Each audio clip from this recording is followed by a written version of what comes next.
Episode की starting में हम योनो को देखते हैं जो कि सपना देखती है और इसके सामने कांग होता है। कांग के हाथ में चाकू होता है और ये इसको मार देता है। अब यहाँ पर कांग इसको जगाने का ट्राई कर रहा था। अब योनो जाग जाती है और इसकी कॉलर को पकड़ती है और कहती है कि तुमने कहा था कि खंजर तुम्हारे पास नहीं है, लेकिन वह अभी तुम्हारे पास था। तो कांग कहता है कि ये तुम कैसी बकवास कर रही हो, मैंने कहा था कि वो गायब हो गया था, वहाँ पर कोई खंजर नहीं। योनो अपने आप से कहती है कि ऐसा नहीं हो सकता, मैंने अभी फ्यूचर देखा था। लेकिन तभी ये फिर से सोच के कहती है कि मैं अभी नौपूछ वाली लोमड़ी नहीं हूँ, तो मैं अभी फ्यूचर कैसे देख सकती हूँ। तो कांग कहता है कि ये कोई सपना होना चाहिए। यूनो कहती है कि हाँ तुम सही कह रहे हो, मैं तो बेवजह डर रही थी। कांग पूछता है कि वैसे वो सपना क्या था, तो यूनो कहती है कि वो तुम्हारे मतलब का नहीं है, मैं इसके बारे में सोचना भी नहीं चाहती। अब कांग कहता है कि चलो ठीक है चलते हैं, लेकिन यूनो से चला नहीं जाता है क्योंकि इसके पैर में पेन हो रहा था। लेकिन हमारे पास केवल एक रूम बाकी है। अब यूनो कह देती है कि तुम्हारा गेस्ट हाउस गंदा है, हम यहाँ पर स्टे नहीं करना चाहते। तो ऑनर कहता है कि अगर ये गेस्ट हाउस गंदा होता तो यहाँ पर केवल एक रूम अवेलेबल नहीं होता। कांग दोनों को रोकता है और ऐसी बातें नहीं करने के लिए कहता है और साइड में लाकर कहता है कि हमें यहाँ पर रहना चाहिए। लेकिन यूनो कहती है कि मैं यहाँ पर नहीं रहूंगी, मैं तो 5 स्टार होटल में रहूंगी। कांग कहता है कि हमारे पास इतने पैसे नहीं है, वैसे यहाँ पर रहने में क्या दिक्कत। तो यूनो फिर से वो सीन याद करती है जहाँ पर कांग के हाथ में खंजर होता है और उसने मुझे मार दिया था। अब कांग कहता है कि हमें यहाँ पर केवल एक रात ही रुकना है, या कोई बड़ी बात नहीं है। तो यूनो कहती है कि ठीक है चलो करते हैं। अगली सीन में यूनो बाहर होती है और अपने फेस को पानी से साफ करती है। ये फिर से वही सीन याद करती है कि कांग ने मुझे कैसे मार दिया था। लेकिन तभी ये पीछे देखती है, सामने कांग होता है और उसके हाथ में चाकू होता है। यूनो उसको देखकर डर जाती है और कहती है कि ये तुम क्या कर रही हो। कांग कहता है कि मैं तो इसे एप्पल काटने के लिए लेकर आया था। फिर ये पास में बैठ जाता है और एप्पल काटने लगता है। अब यूनो भी यहाँ पर बैठ जाता है। कांग कहता है कि मुझे नहीं पता कि वो सपना किस बारे में था, लेकिन तुम ये सब किसी गिल्ट की वजह से कर रही हो। यूनो कहती है कि मैं नहीं जानती। बाद में ये लेट जाती है।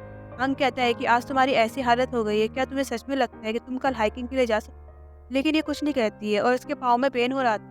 कांग इसके पैर को पकड़ता है और दवाई लगा रहा होता है। तो यूनो खड़ी होती है और कहती है कि ये तुम क्या कर रहे हो। कांग कहता है कि अब तुम इंसान हो और इस क्रीम से तुम अच्छा फील करो। यूनो कहती है कि ठीक है। बाद में अपने दूसरे पैर को भी लाती है और कहती है कि इस पर भी लगाओ।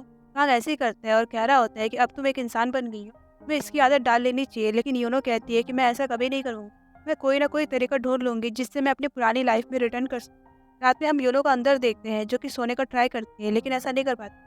लेकिन यहाँ पर ये देखती है कि कांग नहीं होता है। बाद में इसको देखने के लिए बाहर आता है। कांग यहाँ पर बैठा हुआ था जो कि अल्कोहल पी रहा था। अब ये इसके पास आकर बैठ जाती और कहती है कि तुम यहाँ पर क्या कर रहे हो। तो कांग कहता है कि तुम्हारे बारे में, क्या तुम्हें नींद नहीं आ रही है। तो ये हामी भरती है। तो कांग कहता है कि मैं स्टार्स को देख रहा हूँ और अल्कोहल पी रहा हूँ, ये काम मैं हमेशा से करना चाहता था। जब मैं बड़ा प्लेयर था तो मैं ये सब नहीं कर पाया, इसलिए मैं वापस जाने से पहले ये सब करना चाहता हूँ। अगर हम अपनी लाइफ में कुछ करना चाहते हैं तो हमें ये कर देना चाहिए ताकि हमें बाद में रिग्रेट ना हो। अगर तुम भी कुछ करना चाहती हो तो कर सकते हो। ये सोचकर कह देती है कि ठीक है, मैं भी अल्कोहल पीना चाहती हूँ। बाद में इसको दे देता है। अब कांग इससे पूछते है क्या तुम्हारी तरह और भी नौ पूछ वाली लोमड़ी थी, या फिर तुम अकेले रहा करती थी, ये तुम्हारे लिए बहुत मुश्किल होगा। लेकिन यूनो बताती है कि एक थी जो कि मेरे साथ रहा करती, मैं उसे अपनी बहन माना करती थी, लेकिन इंसान बनने के बाद उसकी डेथ हो गई। यूनो को ठंड लग रही थी। अब कांग अपनी जैकेट उतारता है और उसको पहना देता है और कहता है कि फिलहाल तुम एक इंसान हो। अब यूनो सोचती है और कहती है कि एक लड़के ने एक लड़की को यह दे दिया है, इसको फ्लर्टिंग कहा जाता है। लेकिन कांग कह देता है कि ये कोई फ्लर्टिंग नहीं है, इसको मैनर्स कहा जाता है। अगर तुम ये सब सोच रही हो तो तुम मेरी जैकेट वापस कर दो। बाद में इसको ले रहा होता है तो यूनो रोकती है और कहती है कि ये बहुत हॉट है, मैं इसे नहीं दे सकती। यहाँ पर हम रात में वोशो को देखते हैं जो कि अपनी सभी ट्रॉफियों को देख रहा होता है। इसका पिता इसके पास आता है और कहता है कि तुम यहाँ पर क्या कर रही हो। वोशो कहता है कि मुझे लग रहा है कि ये सब गायब हो सकता है, मुझे इसके लिए डर लग रहा है, मुझे ये सब एक सपने जैसा लग रहा है। अब यहाँ सुबह हम यूनो और कांग को देखते हैं जो कि पहाड़ पर हाइकिंग के लिए जाने वाले हैं। यूनो कहती है कि चाहे कुछ भी हो जाए, आज हम यहाँ पर फंस जाएंगे ताकि वो फॉक्स हमें बचाने के लिए आ जाए। बाद में ये जाने लगते हैं। हालांकि यहाँ पर कई हाइकर्स होते हैं जो कि पहले से यहाँ जा रहे थे। यूनो कहती है कि अगर हम इनके साथ जाएंगे तो हम यहाँ पर कभी नहीं फंस पाएंगे, इसलिए हमें अलग डायरेक्शन लेनी होगी। अब कांग कहता है कि ठीक है, बाद में ये ऐसे ही करते हैं। लेकिन आगे जाकर यूनो गिरने वाली थे, लेकिन तभी कांग इसको पकड़ लेता है और पूछता है कि क्या तुम ठीक हो। अब ये हामी भरती है। इन्हें लगता है कि इस डायरेक्शन में कोई नहीं हो सकता, लेकिन तभी ये शोर सुनते हैं जो कि इंसानों का होता है। अब ये देखने के लिए आते हैं तो यहाँ पर पहले से ही कई हाइकर्स होते हैं जो कि यहाँ पर पहले से ही पहुंच गए थे। अब ये दोनों एक दूसरे के फेस को देखते हैं। बाद में इनको अलग डायरेक्शन लेनी पड़ती है। अब रात को ये दोनों यहाँ पर बैठे हुए थे, इनको ठंड लग रही थी। अब यूनो कहती है कि वो फॉक्स कब आने वाली है, ऐसे तो हम मर जाएंगे। अब कांग कह रहा होता है कि अगर वो नहीं आई तो क्या होगा, हमने सिर्फ न्यूज में देखा था कि उसने 28 साल पहले यहाँ पर किसी की हेल्प की थी। ये काफी देर तक वेट करते हैं लेकिन यहाँ पर कोई नहीं आता। यूनो कहती है कि चलो चलते हैं। अब इनको रास्ता पता नहीं होता। कांग मैप को निकालता है लेकिन यह मैप हवा में उड़ जाता है और इसका पाँव फिसल जाता है, तो इसके पैर में मोमोज आ जाता है। अब यूनो उसको देखने के लिए आती है लेकिन कुछ नहीं कर पाती।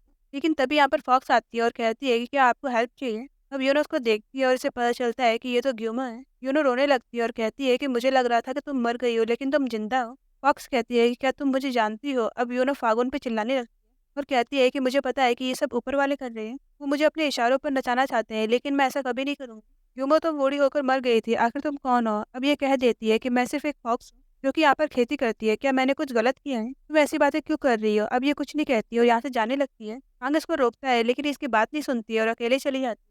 अब ये चली जा रही होती है, लेकिन आगे खाई होती है और ये गिरते-गिरते बचती है। यहाँ से ये पागुन को चिल्लाती है और कहती है कि तुम मेरे साथ ऐसा क्यों कर रहे हो? तुम चाहते हो कि मैं इंसान बनी रहूं, लेकिन ऐसा कभी नहीं होगा। आखिर वो लड़की कौन है जो कि ग्योमो की तरह दिखाई दे रही है, लेकिन इसे कोई रिस्पॉन्स नहीं मिलता है। यहाँ पर कांग भी योनो के पास जाना चाहता है। ये अपनी मोच को ठीक करना चाहता है, लेकिन कुछ नहीं कर पाता है। फॉक्स इसके पास आती है और अपनी पावर का यूज करके इसकी चोट को ठीक कर देती है। कांग बाद में योनो के पास आता है और कहता है कि क्या तुम ठीक हो? अब ये हामी भरती है। ये फॉक्स को देखती है और कहती है कि हमारे लिए खाना लेकर आओ और आग जलाओ। अब अगले सीन में फॉक्स इन्हें अपनी गुफा में ले आती है। ये आग को जलाती है और टेलीपोर्ट हो जाती है ताकि ये खाने को ला सके। कांग योनो से कहता है कि तुम पहले उससे ऐसी बातें क्यों कर रही थी? वो एक फॉक्स है। अभी हमें हेल्प की ज़रूरत है, ना कि उससे। तो योनो कहती है कि मुझे हेल्प की ज़रूरत नहीं है, तुम्हें हेल्प की ज़रूरत है। कांग पूछता है कि तुमने ऐसा पहले किया क्यों? अब ये गलतफ़हमी का नाम लेती है, लेकिन ये कहता है कि मुझे नहीं लगता कि ऐसा है, कोई और बात होनी चाहिए। योनो बाद में कहती है कि मैंने तुम्हें फॉक्स के बारे में बताया था, जिसके साथ मैं रहा करती थी। ये वही है। अब कांग कहता है कि मुझे उससे अपनी विश के बारे में बात करनी चाहिए, जो कि हरी सब्जियाँ होती हैं। अब यूनो उन्हें देखती है और कहती है कि ये सब क्या है? क्या हमें इसे कच्चा खाना होगा? क्या तुम्हें ऊपर वाले कुछ नहीं देते? अब फॉक्स कहती है कि मैं यहाँ पर कई सालों से रह रही हूँ, लेकिन मैं एनिमल का शिकार नहीं कर सकती हूँ क्योंकि वो मेरे अपने हैं। कांग इन्हें खाने लगता है और कहता है कि ये सब बहुत बढ़िया है। अब यूनो उसको देखती है और कहती है कि ये सब करना बंद करो। इसे बताओ कि हम यहाँ पर क्यों आए हैं? अब बाद में कांग ने कह दिया था कि हम तुम्हें ढूंढ रहे थे। अब फॉक्स कहती है कि ऐसा क्यों है? अगले सीन में हम वुशोक को देखते हैं जो कि अपने घर पर होता है और बैग उठाने जा रहा था। ये बैग गायब होने लगता है, आस-पास देखता है, यहाँ पर और भी चीज़ें होती हैं जो गायब हो रही थी, लेकिन तभी चीज़ें वापस आ जाती हैं। अब वुशोक अपने आप से कहता है कि ये सब क्या है? ये कांग के पास कॉल करने का ट्राई करता है, लेकिन उसका फ़ोन बंद होता है। यहाँ पर हम देखते हैं कि ग्योमा अपने पावर का यूज़ कर रही होती है और कांग यहाँ से जाने वाला था, लेकिन ऐसा नहीं होता। अब ग्योमा ने कह दिया था कि मैं ऐसा नहीं कर पाऊँगी, तो कांग कहता है कि ऐसा क्यों है? ग्योमा ने कह दिया था कि मुझे नहीं पता, लेकिन मैं पहली बार कर रही हूँ, शायद इसलिए ऐसा है। लेकिन यूनो कह देती है कि तुम्हारे पास स्पिरिचुअल पावर कम है। अब कांग ग्योमो के हाथ को पकड़ लेता है और कहता है कि एक बार और ट्राई करो, तुम कर सकती हो। लेकिन इन्होंने कह दिया था कि ये कितनी बार भी ट्राई करे, ये ऐसा नहीं कर सकती। कांग कहता है कि ये सब तुम्हारी वजह से हुआ है। अब ग्योनो इनसे बात करना चाहती है, लेकिन ये इनकी बात को बीच में काट देता है। काफ़ी आर्गुमेंट करने के बाद यूनो ग्योमा से कहती है कि ये सब तुम्हारी वजह से हुआ है, तुम्हारे पास पावर नहीं है, लेकिन तुमने मेरी बात नहीं सुनी। बाद में ये कह देती है कि मैं तो 8 पूँछ वाली लोमड़ी हूँ। ग्योमा बताती है कि मैं 9 पूँछ वाली लोमड़ी नहीं हूँ, मैं ये पहले बताने का ट्राई कर रही थी, लेकिन तुमने मेरी बात नहीं सुनी। बाद में ये कह देती है कि मैं तो 8 पूँछ वाली लोमड़ी हूँ। काम पूछता है कि ये 8 पूँछ वाली लोमड़ी क्या होती है? तो यूनो कहती है कि फिर 9 पूँछ वाली लोमड़ी क्या होती है? क्या तुम ये जानती हो? ये कुछ नहीं कहता है। अब यूनो पूँछ के बारे में बात करने लगती है और बताती है कि कैसे क्या होता है। पहले सभी फॉक्स सेम होते हैं, लेकिन जब एक फॉक्स ये सोचने लगती है कि इंसान क्यों है और मैं क्यों हूँ? मैं अलग चीज़ कैसे बन सकती हूँ? बाद में उसकी नॉलेज में डेवलपमेंट होता है और फिर बाद में एक और पूछ आ जाती है। अब यूनो से कहती है कि तुम ये सब कैसे जानती हो? यूनो बताती है कि पहले मैं फॉक्स थी, लेकिन कुछ दिन पहले ही मैं इंसान बन गई। अब गुनर से कहती है कि माउंटेन गॉड ने कहा था कि मेरी देख-रेख करने के लिए कोई आएगा। मुझे 200 साल तक वेट करना होगा, लेकिन तुम पहले ही आ गई। मुझे लगता है कि वो तुम हो। मेरी एक विश है, तुम मुझे इंसान बना दो। सुबह हम गुफा में कांग और यूनो को देखते हैं। कांग कहता है कि वो अच्छी फॉक्स कहाँ पर गई है? तो यूनो कहती है कि क्या तुम्हें लगता है कि मैं बुरी फॉक्स हूँ? कांग कहता है कि मेरा ये मतलब नहीं था। अब यूनो कहती है कि चलो चलते हैं। लेकिन कांग कह रहा होता है कि हमने उसे बाय नहीं खाया, लेकिन ये इसकी बात नहीं सुनती है और इसको अपने साथ ले जाती है। यहाँ पर हम लियोन को देखते हैं जो कि एक होटल में होता है। सेक्रेटरी इसके पास आता है और कहता है कि आप बार-बार होटल क्यों चेंज कर रहे हो? लियोन याद करता है कि डुचोल ने मुझे ऐसा करने के लिए कहा था क्योंकि इस प्रकार यूनो मुझे नहीं ढूँढ पाएगी। बाद में सेक्रेटरी से कहता है कि मैंने तुम्हें कुछ करने के लिए कहा था, क्या तुमने इस पर गौर किया? सेक्रेटरी हामी भरता है और कहता है कि इस टाइप की कोई चीज़ नहीं होती है। तुम गोमियों की बात कर रहे हो, लेकिन ऐसी कोई चीज़ नहीं होती है। लियोन कहता है कि जब हम गाड़ी में थे तुमने उस चीज़ को देखा भी था। बाद में ये सीन को याद करता है, लेकिन उस टाइम सेक्रेटरी यूनो के वश में था। अब सेक्रेटरी कह रहा होता है कि आज चेयरमैन का बर्थडे है, आपको चलना चाहिए, लेकिन ये मना कर देता है। अब लियोन बाद में कांग के सीन को याद करता है, जिसे हमने पकड़ लिया था। बाद में एक और सीन को याद करता है, जो कि 9 साल पहले का होता है कि एक लड़का मेरी गाड़ी से टकरा गया था और वो कांग ही था। अब ये अपनी सेक्रेटरी से कहता है कि 9 साल पहले जो एक्सीडेंट हुआ था उसके बारे में पता लगाओ। अगले सीन में हम यूनो और कांग को देखते हैं जो कि गाड़ी में होते हैं और ये अपने घर को आ रहे होते हैं। कांग कहता है कि तुम्हें उससे ऐसी बातें नहीं करनी चाहिए थी। बाद में हम देखते हैं कि क्या हुआ था, जहाँ पर ग्योमो ने कह दिया था कि मैं इंसान बनना चाहती हूँ, लेकिन अब यूनो चिल्लाती है और कहती है कि अपना मुँह बंद कर लो इससे पहले कि मैं बंद कर दूँ। मुझे नहीं पता कि तुम किसका वेट कर रही हो, लेकिन मैं वो नहीं हूँ। अगली बार ये फेस लेकर मेरे सामने मत आना। अब कांग कहता है कि वो सैड लग रही थी। तुमने उससे रूडली बात क्यों की? और ये पूछता है कि अब हम आगे क्या करने वाले हैं? यूनो कहती है कि मेरे पास कुछ बुक है, उनको देखकर पता लगाऊंगी, शायद मुझे कुछ पता लग जाए। अब कांग कहता है कि क्या तुमने पहले वो बुक रीड की है या तुम्हें कुछ पता है? तो यूनो कहती है कि मैंने सदियों पहले ऐसा किया था, लेकिन अब मैं भूल गई हूँ, मुझे फिर से रिवीजन करना होगा।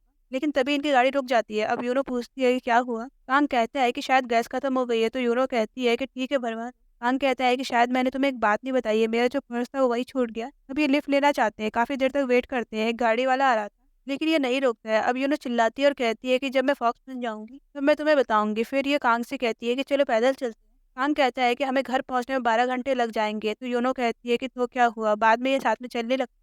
यूनो कहती है कि मुझे भूख लग रही है, तुम कुछ दिन मुझे अपने पैसों से खाना खिला देना। कांग कहता है कि तुम्हारे बारे में क्या, तुम्हारे पास बहुत ज्यादा पैसा होगा ना। लेकिन यह बताती है कि वो पैसे मेरे घर पर है। अब कांग कहता है कि तुम्हारा घर कहाँ पर है? हम वहाँ पर जा सकते हैं। अभी एक माउंटेन का नाम लेती है। कांग कहता है कि ठीक है, हम वहाँ पर जा सकते हैं। लेकिन यूनो कहती है कि क्या तुम जानते भी हो कि वो माउंटेन कहाँ पर है? बाद में हम देखते भी हैं कि ये नॉर्थ कोरिया में होता है। कांग चिल्लाता है और कहता है कि तुमने वहाँ पर घर क्यों बनाया? तुम यहाँ सोल में कोई रूम रेंट पर ले सकती थी। लेकिन यूनो कहती है कि मेरा जन्म वही हुआ था। तभी यूनो के गर्दन के पीछे कुछ होने लगता है और इसे पता नहीं होता कि ये क्या है। कांग इसे बताता है कि ये सब धूप की वजह से हो रहा है। अब यहाँ पर एक अम्ब्रेला को देख जो कि नीचे पड़ा हुआ था, अभी इसको उठा लेती है और कांग से कहती है कि तुम मेरे ऊपर इसे लगा दो। बाद में कांग ऐसे ही करता है। यहाँ पर हम ग्योमो को देखते हैं जो कि गुफा में होती है। तो ये कांग के वॉलेट को देखती है और इसके फोटो को देखकर कहती है कि ये तो वही इंसान है। तभी ये देखती है कि यहाँ पर कोई आ रहा है और इसे लगता है कि ये यूनो होनी चाहिए, लेकिन हम देखते हैं कि ये तो पापुन होता है। तो हम कांग और यूनो को देखते हैं, इन्हें गाड़ी मिल गई थी और ये घर पर आ रहे थे। यूनो कहती है कि जब मैं वापस फॉक्स बन जाऊंगी तो मैं इस आदमी की हेल्प, इसको एक लॉटरी टिकट मिल जाएगा। अब कांग भी कह देता है कि जब मैं इंटरनेशनल के लिए खेलूंगा तो मैं इसको एक टिकट दूंगा। कांग के दोस्त भी यहाँ पास में होते हैं, क्योंकि कांग के बारे में बात करते हैं और कहते हैं कि वो गाड़ी लेकर कहाँ गया होगा, हमें कुछ भी पता नहीं है। अब ये कॉल करने का ट्राई करते हैं, लेकिन ये पिक नहीं करता है। अब गाड़ी इनके सामने से निकल जाती है और आगे चलकर यूनो और कांग नीचे उतरते हैं। लेकिन तभी गाड़ी लेकर यहाँ पर वुशोक आ गया था और इन दोनों को देख बाद में ये छत पर आ जाते हैं और बात कर रहे होते हैं। वुशोक योनो से कहता है कि तुम भी साथ। योनो कहती है कि मुझे लगता है कि तुम मुझे यहाँ पर देखकर डर रहे हो, मुझे यहाँ पर नहीं होना चाहिए था। अब बाद में ये कांग से बात करता है और कहता है कि मुझे पता है कि मेरे पास जो लाइफ है वो तुम्हारी है, मुझे ऐसा नहीं करना चाहिए, लेकिन क्या तुम मुझे एक वीक का टाइम दे सकते हो? कांग कहता है कि ठीक है, तुम ऐसा कर सकते हो, मैं कुछ नहीं कहूंगा, लेकिन मुझसे एक बात का प्रॉमिस करो, जब भी मैं स्विच करने के लिए कहूंगा तुम्हें उसी टाइम पर हामी भरनी पड़ेगी ताकि हम अपनी लाइफ को स्विच कर सकें। वुशो कहता है कि ठीक है, लेकिन तभी यहाँ पर ग्योमो आती है। अब ये योनो को बहन कहकर बता रही होती है कि मुझे एक तरीका मिल गया है जिससे तुम वापस फॉक्स बन सकती हो। अब योनो से चुप रहने का इशारा करती है क्योंकि यहाँ पर वो शौक होता है, लेकिन ये समझ नहीं पाती है। बाद में आगे बताती है और कहती है कि अब कांग भी अपनी लाइफ में वापस लौट पाएगा। यह सुनकर सभी शॉक हो जाते हैं। सो गाइस, इसी के साथ ये एपिसोड यहीं पर खत्म होता है। वीडियो पसंद आई हो तो लाइक शेयर कमेंट जरूर करना और मेरे चैनल को सब्सक्राइब भी कर लेना। हम मिलते हैं नेक्स्ट एपिसोड में।